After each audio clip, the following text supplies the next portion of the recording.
First dates are far more critical than we think, because people don't decide on a first date.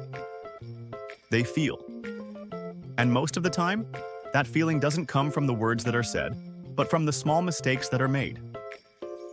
Today, I'm going to tell you about the 5 biggest mistakes you should never make on a first date, based on psychology and relationship research. These are not personal opinions. These are conclusions drawn from years of research. Mistake number 1. Pretending to be someone you're not. The first and biggest mistake: not being yourself. Many people try to appear more confident, more impressive, more put together on a first date. But here is a crucial truth. The human brain detects insincerity subconsciously. Even if you don't notice it, the other person does. Exaggerated confidence, constantly talking about achievements, acting like someone you're not. All of this creates one feeling: this person doesn't fully feel trustworthy. And without trust, there is no attraction. Research shows that the most attractive quality on a first date is not perfection, but authenticity. Small flaws, quiet moments, even slight nervousness. These are not unattractive, they are human. Mistake number 2. Talking about yourself.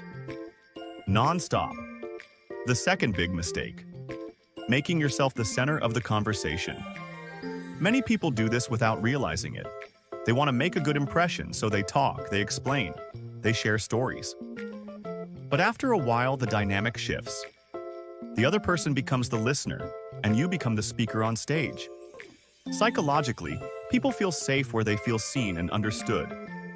Talking only about yourself creates this feeling: there is no space for me here. And subconsciously, this builds a perception of narcissism. Research shows that when one person dominates most of the conversation on a first date, the other person doesn't connect. They pull back. That's why the strongest impact isn't made by talking, but by listening, asking questions, truly listening, and responding with presence. People are drawn to those who make them feel valued. Mistake number 3. Bringing up past relationships, especially negatively.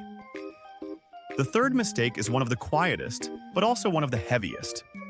Past relationships, especially criticizing an ex. On a first date, talking about past relationships is often a way to release emotional weight. But the other person hears this instead. This person is still carrying their past. According to research, people who talk extensively about past relationships on a first date are perceived as emotionally unavailable. And worse, speaking negatively about an ex creates one fear: would they talk about me like this one day? That fear blocks connection. If your past is brought up, a short, calm, and emotionally mature response is enough. Details are not for the first date.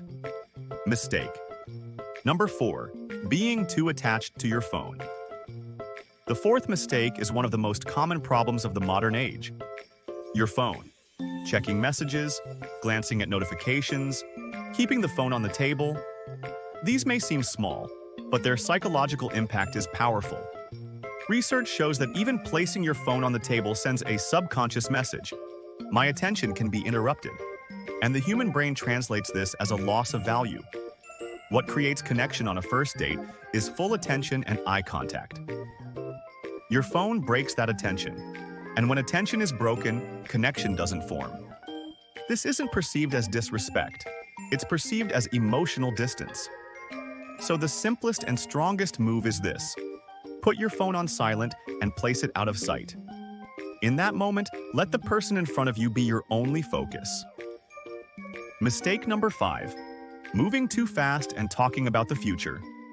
The fifth and final mistake: rushing. On a first date, words like "we," "in the future," or "I'm looking for something serious" may come from good intentions. But psychologically, the effect is the opposite.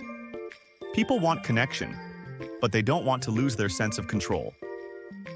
Talking about the future too quickly creates pressure. Research shows that when future plans are discussed too early, the brain activates an avoidance response. Because it feels like this: I'm not ready yet. The purpose of a first date is not to decide, it's to explore.